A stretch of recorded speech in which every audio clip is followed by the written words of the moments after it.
Alrighty, can folks hear me okay? You guys in the back? Good? Can you hear me? Not really? I'll try to speak up. I'll raise my hand if I can. Okay, good, I'm the good. worst guy in the front. Okay. Well, I wanted to go over a few topics related to ForeFlight, which is our company, and also ForeFlight Mobile, which is our application for the iPad and the iPhone. I'll start with just a little bit of kind of backstory about ForeFlight, the company, who we are, what we do, and the iPad itself. This will be very brief because I think there's plenty of iPads out here. Anybody totally unfamiliar with the iPad? Anybody not flown with the iPad?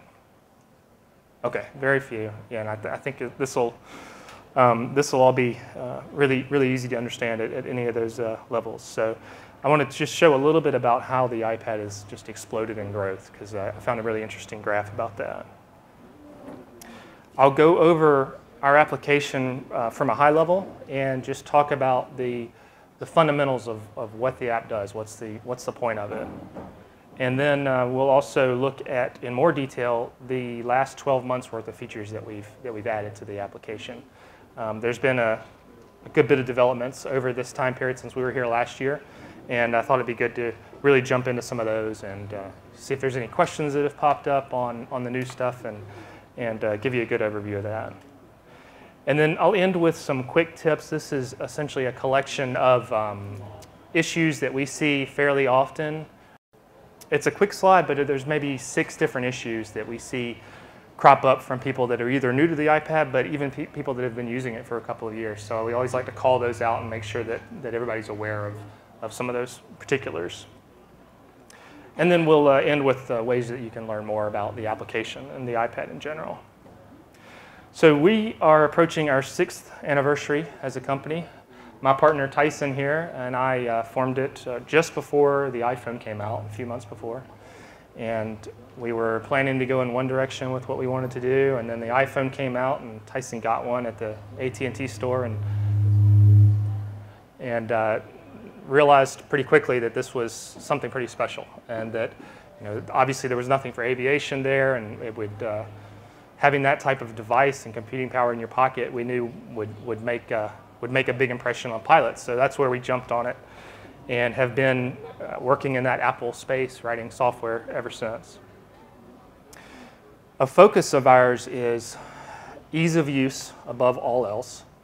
And as part of that, we really feel that an app should look good, just as kind of a fundamental piece of being easy to use.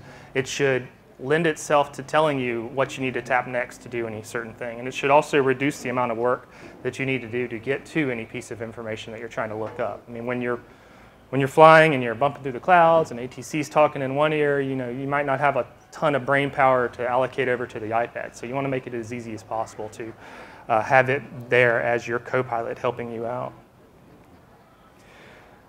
A big component of our company as well, in fact, about 1/3 of our employees, we're at 20 employees now. We've got about 6 people that are dedicated purely to support. We have an email queue, which is team@foreflight.com, where we get hundreds of emails a day with questions about how does this feature work, or can you help me pick an iPad out, that sort of stuff. And we work really hard, and in fact, Josh is one of our PSTs. I'll call him out. We call them PSTs, our pilot support team. We work really hard to get back to people within an hour. And if you do need a phone call, just let us know in the email, let us know your number and a good time, and we'll get back to you. And our primary application is ForeFlight Mobile. And I'll go over what that is, but it's essentially an electronic flight bag. So it's all of your charts, weather, flight plan filing, and so forth. And we've been very fortunate to be the #1 selling aviation app since the iPad came out in 2010. So the iPad, it's going to be big. Yes, it is. That was a quote from a few years ago, and it's really held true. The capabilities of this device, coupling a lot of computing power with a lot of simplicity, has really meant a lot to not only the world, but especially pilots in the cockpit and at home. It's been very reliable for this type of thing. I don't know if any of you have had experience with some of the previous generation of tablets where they were big and heavy and you'd get a blue screen of death when it would crash a lot and stuff like that. The iPad is really kind of raise the bar for reliability on these types of devices. Ease of use is a big thing for Apple, and it's definitely something that we've built onto. And part of that comes from the way the iPad it's a multi-purpose device. So you can use it as an electronic flight bag, or use it as a calculator, or use it to check email. But when you're doing those things, at any given task, it's focused on that one task. So it's as if your iPad is converted to a single-use appliance just for checking mail temporarily. And because of that focus on a given task, it really does help with the simplicity of just performing whatever action you're trying to get it to do. And to get a sense of the growth and just how crazy the iPad has taken off here, this plot is showing the number of iPods, iPhones in brown, and iPads in blue that were sold since each device was launched. And so from this, you can see these curves are so dramatically different. The iPhone did really well, the brown one in the middle there. But when the iPads come out, it has just really, really sold. And people have really taken to it really quickly. Of course, that includes us pilots. We think there's over 100,000 pilots that not only use the iPad at home, but use it extensively in the cockpit. These are some of the things that customers have told us through emails and face-to-face meetings. It gets to the point when you're flying with it that you really wonder how you flew without the iPad, and it really becomes something that is your go-to for so much data. Even if you've got a glass panel and you've got a lot of charts and weather on there, the ease of use of the iPad is so much better than twisting knobs and holding joysticks down and stuff like that. That it becomes a device that you always want with you when you're flying.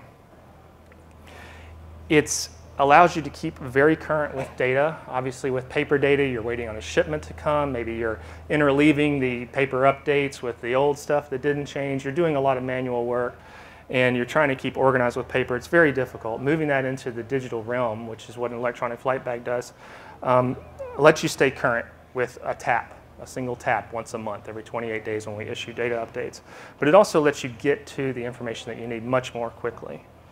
And through that, you get confidence, and you can get improved safety from it. You can have more heads-up time looking for traffic, less time worried about folding a chart or having forgotten something that you left on the ground that you really needed. So I'll jump into the main components of ForeFlight Mobile. Feel free if a question pops up, if any of this is new to you guys or you want to learn more about it, just let me know. I'm happy to field questions here. And the way I go through the app to just explain all the functionality is based on this bar at the bottom of the screen here, and this is the main components. We'll start with the airport information, go through charts, plate data, approach plates and procedures, documentation, and flight plan filing and some of the other functions. So when it comes to getting details about a particular airport, we've got a view dedicated to that, which is the leftmost view. And in here, you can see a few different sections. One is on the left, we've got your favorite airports, so that for a given trip, or if you tend to just fly locally and do hamburger runs and stuff like that, you can set up all of your favorite airports right there for quick access at any point in the future. When you've selected an airport, the right side changes to show all of the data for that given airport. So in the top, we've put a lot of care into organizing the information that you most commonly need. And so it's also ordered by how you would use it, either departing an airport or coming in. So we've got things like the current flight rules based on the latest METAR, the pattern altitude, the elevation of the field, some of the more fundamental frequencies, and then the basics about whether they have fuel there, whether they have approaches there. You can get details about FBOs and fuel prices.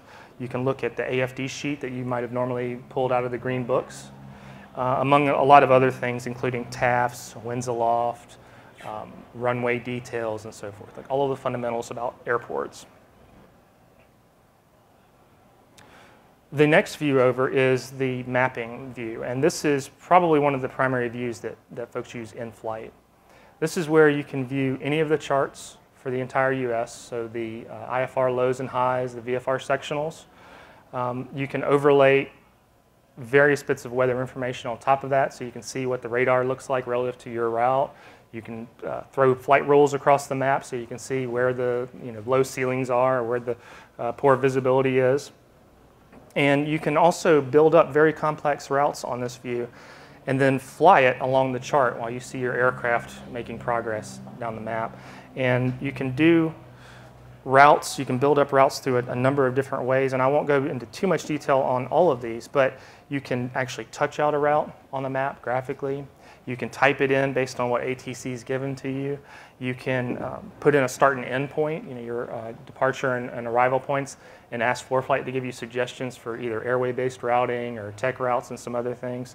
And you can also bring it over from a flight plan that you have filed as well. So there's a lot of different ways of getting your route on there and then editing your route while you're flying if you get a shortcut or a direct to, something like that. At the bottom of this view, we have what we call our instruments. Sometimes we call it our HUD, or heads-up display. And this is a place where you can set up 4 different digital readouts that are mostly based on the GPS. So the simplest would be ground speed, but you can also get things like your ETA for your destination or your next waypoint and that sort of thing. The next view over is our plates view. And this is where you can get organized for mostly an IFR flight, but it's also helpful if you're just doing pure VFR, because you can put taxi diagrams in here, approaches, arrivals, departure procedures, and just get kind of pre-organized before you actually hop in the airplane, so that when it comes time to bring up a given procedure, it's just one tap away, and you can just tap on any of these little thumbnail or small versions here to bring it up full screen and pinch and zoom and see all of the details for the procedure. For instrument approaches, if you have a Pro subscription with ForeFlight, you can also see your position on the approach as you're lining up on the ILS, which is, it's an excellent backup just for your situational awareness. Make sure, okay, I can tell I'm coming up on the localizer here. Does that look right on the chart too? Our next view over is our documents view, and this is what we kind of have as a grab bag for any bits of information that you want that are particular to your flying or your aircraft that we don't already have in the system. So you can import PDF files, so checklists or hotel reservations, any sort of thing like that, images, and load them up and organize them similarly to how we organize plates. So you can do what we call binders, which are just collections of these documents, and have them available for quick access in flight.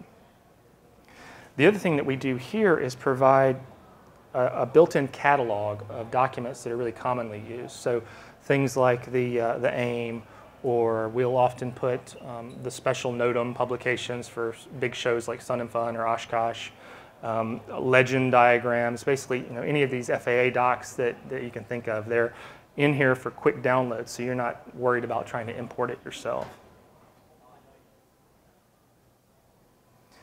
The next view over is the weather imagery view, and this is a place that you'll see a lot of the graphics that you may have used ADDS on the web for, things like prog charts, icing levels. A lot of different weather information here is organized. You can set up favorites so that if you're really concerned about icing in the wintertime, have a few icing favorites, and then right before your flight, you can just tap them really quickly to bring up the latest version of these images.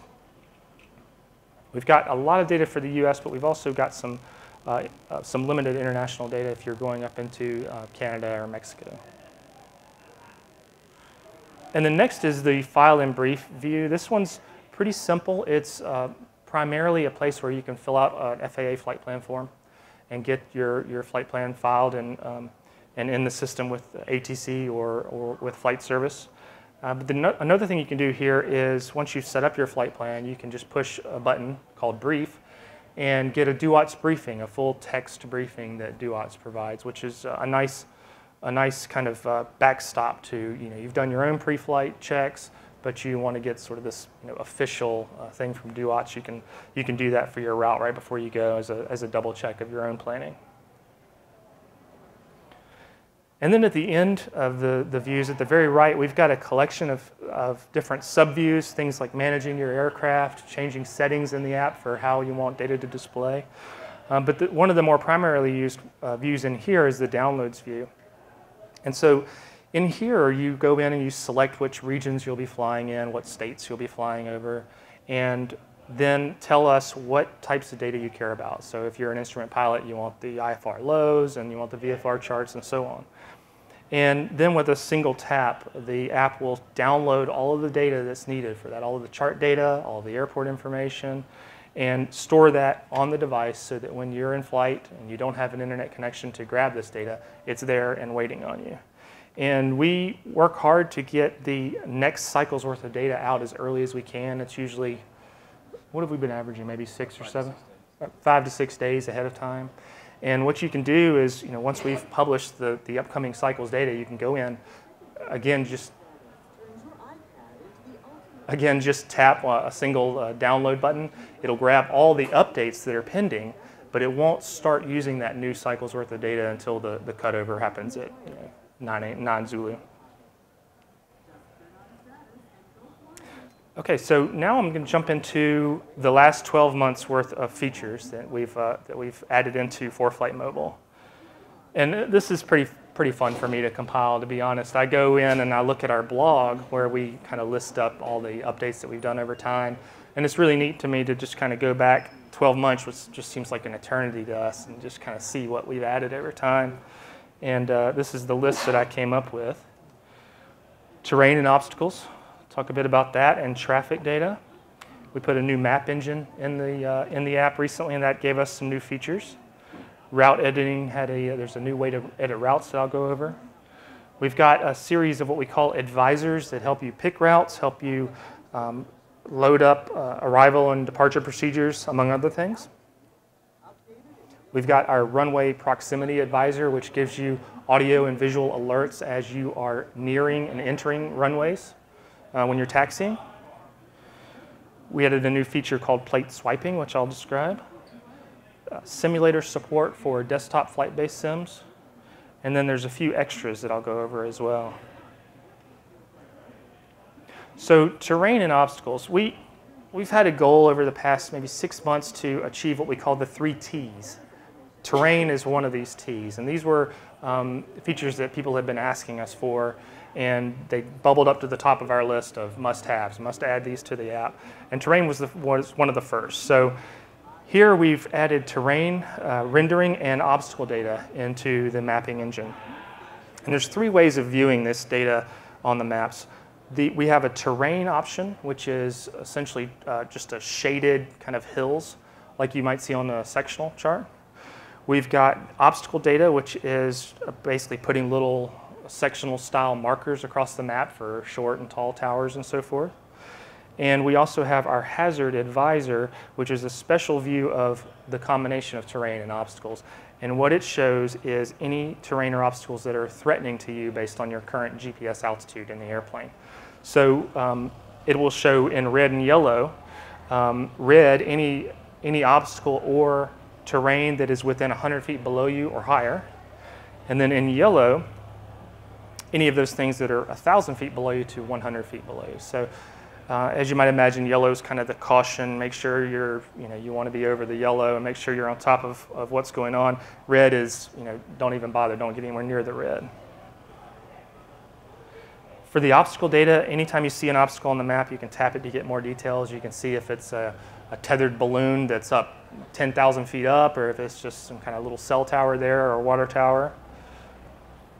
And this information does require that you download the terrain and obstacle data before you take off. But that's part of the downloads view. When you press that one downloads button, it will grab that information for you. The terrain features require an iPad 2 or an iPad mini or a newer version of the iPad. And then on the same vein, iPhone 4 or newer. The reason we made this requirement is because the older hardware, namely the iPad 1, is very limited on how much data it can show at once in a given app. And it was really struggling with this just massive amounts of terrain data. So there is that limitation on the terrain. However, the obstacle information works on any of the devices. One of the, I guess, most recent feature that we've added is showing ADS-B traffic data. And this traffic information is fed in over the ground-based ADS-B network as well as over other aircraft that have ADS-B out transponders installed. And we can receive this information from either the original Stratus device or the new Stratus 2. If you do not have ADS-B out transponder installed in your aircraft, then the amount of traffic data that you will see in this type of system, and this goes for any of the apps and any of the ADS-B receivers, is very limited. Some people will say, yeah, you'll see lots of traffic even if you don't have ADS-B out. And it's true that you might see 40 traffic targets out there, but the problem is none of them will be what you care about, in your immediate vicinity. You'll see airliners 30,000 feet above you and somebody 100 miles away. A lot of information that's just not really helpful to your flying and traffic avoidance. However, that whole equation changes dramatically if you have ADS-B out installed in your aircraft. At that point, you can actually get better data than at least in our testing, better data, traffic data than what we've seen with TCAS and some of the other state-of-the-art things right now. It's really because it's kind of a combination of active traffic as well as the TIS stuff that's coming up from radar hits that ATC gets. And it's really quite impressive. Tyson and one of our other guys were up flying in, I guess, Houston a few weeks ago. We had ADS-B out in the airplane they were in. As they were coming up to the airport where they were going to land, they could actually see multiple people in the pattern and just watch them flying the pattern and coming into land until they got, I don't know, a couple hundred AGL, right? On the ground. On the ground, yeah. So it's a really impressive traffic data, but there's that huge caveat that you need that ADS-B out transponder. And again, like most things on our maps, you can just tap anything to get details about it. So in the case of traffic targets, you can tap one, it will give you the relative bearing from you and how far they are away. But the big thing to remember about the ADS-B network, while the traffic data is excellent if you've got ADS-B out installed, the weather information is just, it's the golden feature there. Free weather coming up. The radar is a little bit grainier compared to what you may be used to on the internet radar and stuff like that, but it's still showing you the cells that you want to steer clear of.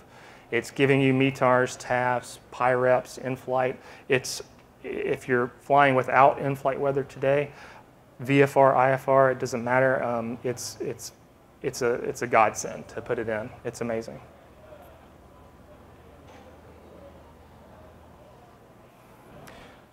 Okay, one of the other T's, so we've gotten terrain, traffic, and then the third T that we were focused on was track up. And what that means is that when you're flying, you're able to, or the system automatically can rotate the maps to show you, to orient the map with your track, your current track along the ground to be at the top of the screen. So as part of adding this feature, and we put in an entirely new map engine, and by engine we just mean the thing that generates the displays of these maps that we show. We converted over from a very flat model of the Earth that we used to show into this new spherical model. And the main benefit of that is that it gets rid of the distortion that was present, especially at the northern or more extreme latitudes of a flat map. For instance, in the flat map, Alaska looks like twice as big as it really is. And even up north, there's some distortion. And when you're looking at a Great Circle Direct 2 route, for instance, on a flat map, there's significant distortion because of the projection that's done. So when we move to spherical, things look much more natural. It looks more like, or it looks exactly like what you would see from space. So to enable the track up mode in here, it goes hand in hand with another mode that we call auto center. And all that means is to, instead of the map just staying put in one location or you moving it around manually, it can automatically move and scroll based on your current GPS. So it keeps your airplane centered on the display, basically. And you can do this auto center mode either in the traditional north up mode or in two different track up modes. One is with your airplane in the center and track up, and another is with your airplane a little lower down the screen so that you can see more out in front of you. When you, so the way you turn on auto center on the map is at the very top right, and I've kind of blown it up here, blown it up larger with that big crosshair button. Basically, anywhere in the app that you see a little crosshair button, that is something to do with focusing on your location. And in the maps view, that means stay centered on your location. there's two different ways well, there's three different ways, a few different ways you can turn off auto center. One is, right now the auto center mode in this little screenshot is on because it's bright blue. And so the map is keeping you centered or keeping you fixed on the display. To turn it off, you can either tap the blue button again to disable it, or you could just start panning the map around like you would normally with your finger and it'll automatically disable that. We have a new setting in the system so that if you don't want your finger to automatically disable auto center, you can turn a switch on, and that will only allow you to turn off auto center with the button. So that's handy if, say, you've got it mounted up on the panel and you don't want somebody just happening to bump into it to disable the auto center mode if you're kind of using it as a moving map. Going north up is easy. Basically, anytime you press the crosshair button to disable auto center mode, it will revert back to north up mode, and that's the mode that you really need for reading charts and everything because the text on there is oriented with north up. But you can also, if at any time you'd like to toggle between north up or track up, there's another button that I'm showing here right under the crosshair button where just a single tap there will convert to north up or back again. And then when you're in track up mode, the little red needle points to north so you can sort of orient yourself there. If you want to change between track up forward and track up centered, there's the settings button on the map, and it gives you three options to change between north up, track up centered, and track up forward. Yeah. So whichever track up mode you selected last, the next time you enter track up mode, it will honor that setting and show your aircraft either in the center of the map or further down on the screen. Right. Okay, so one of the features we added, maybe it was right before Oshkosh, so this one's been around a little bit longer, and those of you that have seen the app for a while may be already familiar with it, but we call this our route editor. This is an iPad-only feature. We have a few features that don't really work on the iPhone just because of the smaller screen, and this is one of those. But what this is just a more convenient way of typing in a big route and being able to then edit it with ease. So here I have loaded up a big route across the country. It's really simple to just hold on one of these little colored bubbles if I want to move a waypoint around, or if I want to delete a waypoint, I can just tap it and press delete. I can jump to any of these things on the map by tapping these bubbles and pressing show on map and so forth. So this was, but before this, you would go in and you would edit this little search field in the white area up here, and it could be a little fussy to do because it's kind of a fine motion you're trying to do, and especially in flight, that can get tricky. So the nice thing about the route editor is it gives you a nice big touch target to hit with your finger while you're in flight. And as part of the route editor view, we added in some what we call advisors. And these are accessible via buttons beside the little route bubbles area. We have one called the procedure advisor, and that's the top right button that I've highlighted on the screen. And that's where you can go to choose an arrival or a departure procedure that you were assigned and go ahead and add that to your route and to your flight plan. We also added very recently the ability for you to go in there and select a traffic pattern, like a VFR traffic pattern, so that you can not only visualize the pattern for when you're about to go fly it, but it will also suggest a pattern that makes sense based on the latest METAR and the direction of flight. The way that you get to that is if you're looking at the map and you do not see this top dark blue view, you can bring it down by pressing the button right now that's kind of highlighted blue at the top with the little lines. That will show this. And then there's a button for procedure up there. So that's really handy either if it's just backing up your own mental math about how am I going to get lined up on final here. Or if you're just trying to plan from a long distance away before you've even gotten to the airport. Another advisor that we have in this same area of the maps is our route and altitude advisors. The route advisor is on the right side here, highlighted, and this is a way that you can kind of quickly pick up a route that ATC has recently cleared people for. a route that's airway based, or even a preferred or tech route. We've got those loaded in there too. So the way you use that is you just start with a really simple direct to plan where you do your start and end point. Then you tap the routes button and we will show you all of the available routes that we know for those two locations. And then when you found one that you'd like to actually load up, you can just tap it and that will be injected into your flight plan. The altitude advisor is available on the left side. And this is a quick way of seeing how the winds aloft will affect your route of flight. So you give us a rough fuel burn, your true airspeed, and then based on those 2 bits of information, we'll show you your tailwind, headwind, approximate fuel burn for a bunch of different altitudes. And you can set caps for this if your aircraft ceiling is 20,000 and you don't want to see anything above that and so forth. It's pretty configurable. And then if you see an altitude that you'd like to change to, you just tap it and press the done button to make that change to your flight plan. The runway proximity advisor has been around for a little while, and this one surprised a few people, I think, when we first released it. And the reason is that it's running in the background at all times, and it doesn't matter what view you're on. It doesn't matter if you've got a pro or the standard subscription with us. It's running in the background while you're taxiing to see if you're getting close to a runway. If it sees that you're approaching a runway or that you have entered a runway, it will give you an alert like we see here with these colored bubbles. As long as you've got the screen, as long as you've got ForeFlight up, it will show that on any of the views. And it also does an audio alert that actually tells you what runway you're entering or approaching. In this example, it's talking about runway 03-21. The reason is because we're entering the middle of the runway, so it doesn't really know a runway end to call out. But if you're at the end, you're about to take off, as you start to taxi out on there, it will kind of give you an audio confirmation that you're getting on the proper runway. And if for any reason you want to, it's talking, it starts talking to you and ATC is still telling you something about your clearance while you're lining up and holding, you can just tap the bubble at any point and it'll shut it up and let you listen to ATC, which is nice.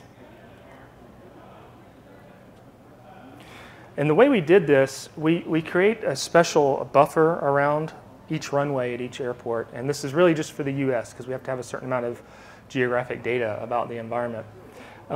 For small runways where there's no real controlled taxiing and stuff like that, we just have kind of a certain amount of buffer that's just right around the runway. However, at larger airports where there are offset hold short lines and things are at a diagonal and so forth, we actually have buffers that were created by people that looked at the diagram and realized what the actual runway environment was at that airport. And so that's what it uses to calculate whether or not you are entering a runway. So it's tailor built at the larger airports where this kind of thing is that much more important. Another feature that we added recently, which has been one we've wanted to do for quite a while, is what we call plate swiping. And so if you've created a binder of plates, like we saw earlier on the plates view, you can bring up one plate full screen and look at it, but if you would like to, say, browse to the next plate in the set, you can put down 3 fingers and just slide it over, and the next plate in the binder will come in. And as it does that, it will give you a little label that shows what's the next procedure that's going to load up. That will work for airports as well. So if you were flying into I-69 here today and you wanted to browse through all the procedures available at the airport, you could start with the first one, and then just use 3 fingers, start to slide your fingers across the screen. It'll tell you the name of the next procedure, finish that, and then it'll load that procedure up as well. So it makes it very easy if you're looking through SIDS or STARS to figure out which one you might be using to depart an area, or browsing through the procedures to see which instrument procedure you might be flying. You can get through that data very quickly. And you might ask why we chose 3 fingers as the motion or gesture involved. We wanted to make sure that it wasn't something that you were going to easily do accidentally.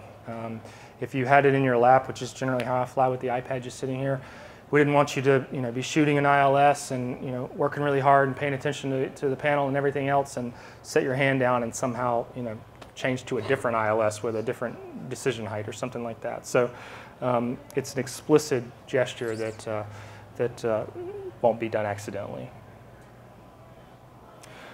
So another feature we added, and this one's kind of a sleeper feature, but I think it's actually a pretty powerful one, and it's actually just really enjoyable to make use of, is integrating with desktop-based flight sims and motion sims as well. A few months ago, the creator of X-Plane, who lives maybe an hour away from me, he and I were chatting and realized it'd be pretty simple to have X-Plane send in GPS information to our app to make the app think that we're in flight based on whatever you're flying in X-Plane. So I drove down and visited with him for a couple of hours, and we added this brand new feature. And what it allows you to do is fire up X-Plane, bring up ForeFlight Mobile. It will see X-Plane on your network. And once you do a little switch to enable it, the X-Plane position will start driving the GPS fix on ForeFlight Mobile. So it's a terrific way to fly a flight before you really do it, to learn the app before you get up in flight, or just to go have fun. Here's a screenshot of me playing around in a Hornet, I think it was, and just seeing how the app did it, Mach 2. So it was pretty cool. Since we've added it to X-Plane, we've added it to quite a few other flight sims as well, or folks have actually added it themselves based on the specifications we provided. So you can do this in Microsoft Flight Sim. You can do this in the Redbird flight simulators via a device called the Cygnus, and then Elite flight sims also support this. So there's few better ways of actually learning this app or any other app that can hook up to a sim than flying it at your desktop. Okay, this one's my kind of grab bag of some of the smaller features that we've done over the last 12 months. The first is we got QICP approved. That essentially means that the FAA did an evaluation of how we deliver weather and NOTAM data and said that we're giving it timely and accurately for what pilots need in aviation. We were, I think, the first app provider to do that, right? Yeah. One more thing about QICP. ForeFlight actually keeps track of some of the NOTAM data and the briefings that you get, so that in the event someone says you didn't get NOTAM data, we have a way of pulling those records, sort of like getting a DUATS briefing. So offering the same sort of recording for certification that you did the homework that you needed to do in the event someone challenges that. Another kind of small feature, but it's actually really helpful when you're watching cells like probably everybody that flew in today was. When you get our Internet Radar view, and this is on the maps view, if you zoom in a little bit, you'll see what we call storm tracks on here. And there'll be a dot that starts at the current location of a storm cell, and then a series of dots 20 minutes out. So you can look at the end of this line and see where this cell is predicted to be in 1 hour's time. So that's really handy when you've overlaid your route across here and you say, well, I'm going to be there in about 2 hours. You can look at this storm vector, storm track, and see if it's going to be an issue at that time. Something else that we added to our Pro subscriptions is the ability to import documents into ForeFlight Mobile via Dropbox. Dropbox is just a convenient internet-based way of storing documents and files. A lot of people use it for backup or for sharing files with other folks.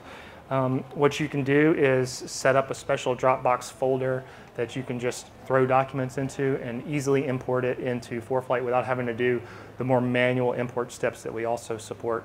It makes it a lot easier for bulk import. So I have, for instance, a folder dedicated to just all the documentation for my aircraft. I can see it in the catalog in ForeFlight Mobile and just tap, tap, tap, tap, tap to download them and bring them into the app.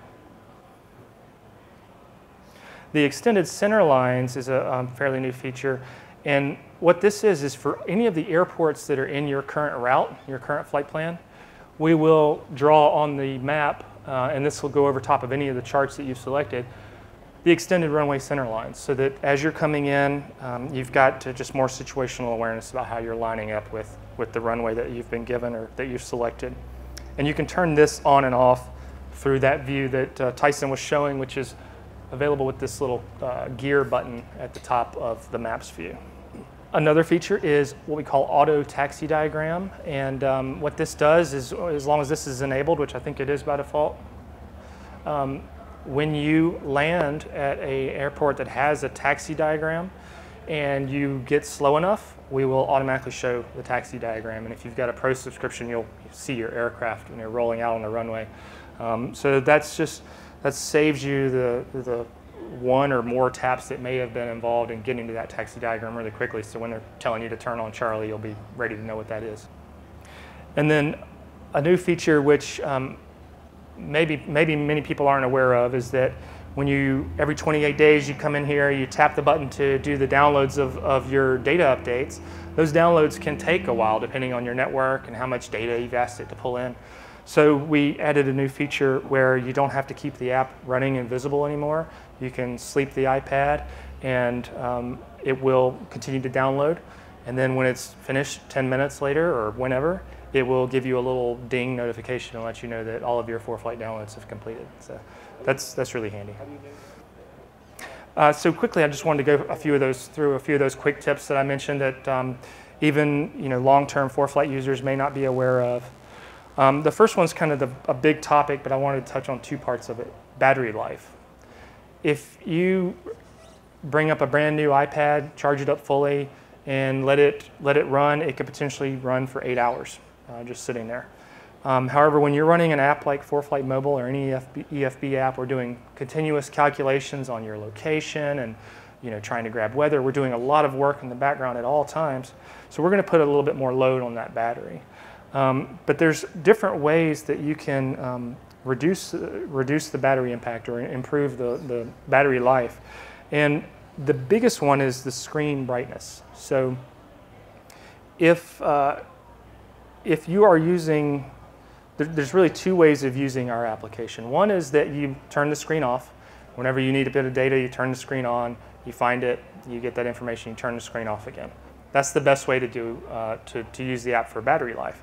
However, if you're using Stratus, you need to keep the screen on, you need to keep ForeFlight visible so that we can continue to receive data from Stratus, because it's just constantly streaming in kind of a slow trickle. So in that situation, what ideally you would do is, if you know you're not going to use the app, you're in the middle of cruise and not much is going on for a while, there's not really any weather concerns at the moment, just go in and dim the brightness on the screen. If you go from 100% brightness to even 80 or so, you'll only see a really small difference visually, but it has a really big impact on battery life. So that's one thing to keep in mind.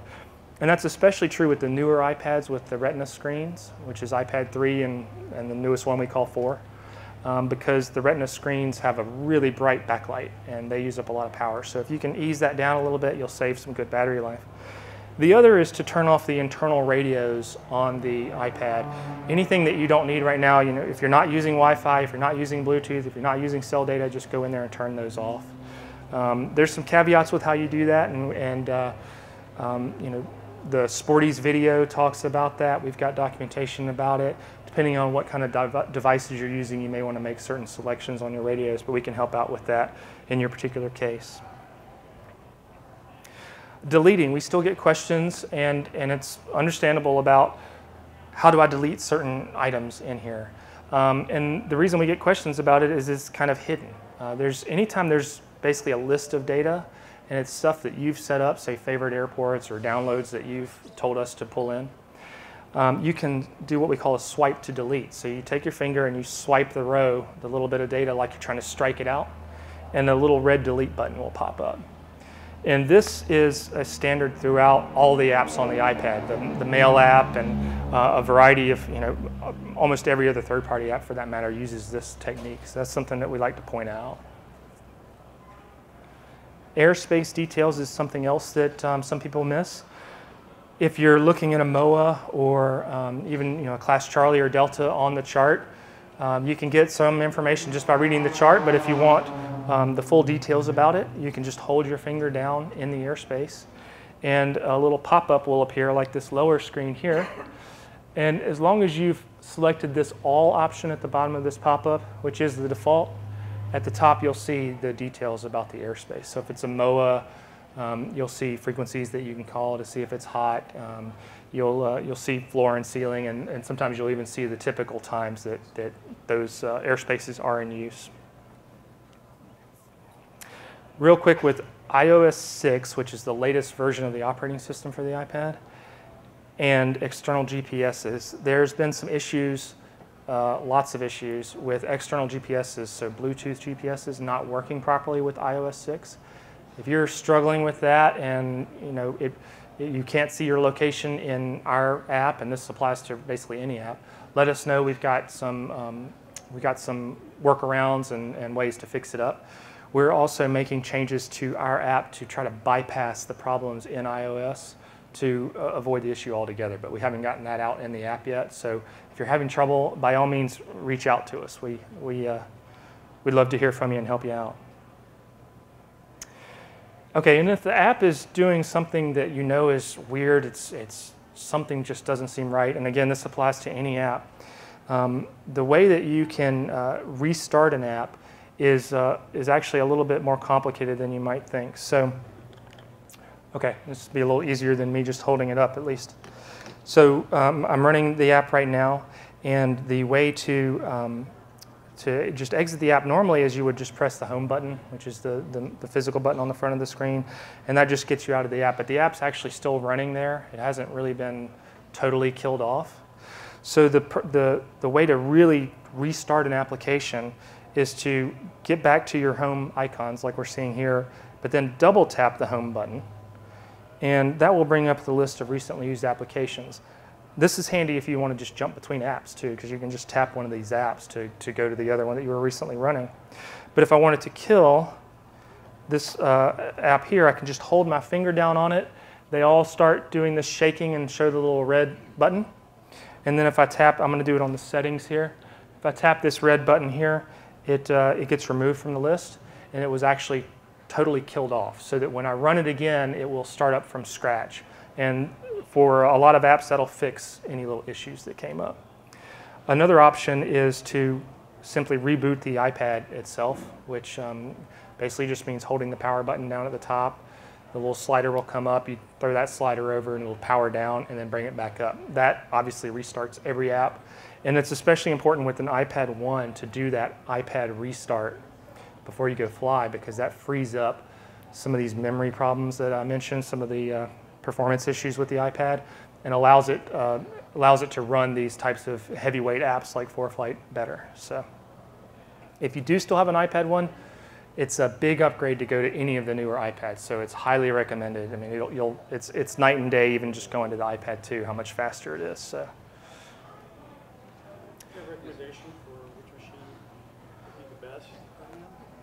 What was the question? Yeah, the question is which iPad would be the best right now. I mean, it generally is just the newest one. With what we recommend is the mid-size amount of disk space, which is 32 gigabytes. That should be plenty for most US flyers. And then we recommend that you do get the cellular capable models, not the Wi-Fi only ones. And the reason we do that is because it will have an internal GPS chip that the app can make use of to show your position. You don't have to subscribe to an AT&T subscription or anything like that. But it's really handy to have that internal GPS available to you.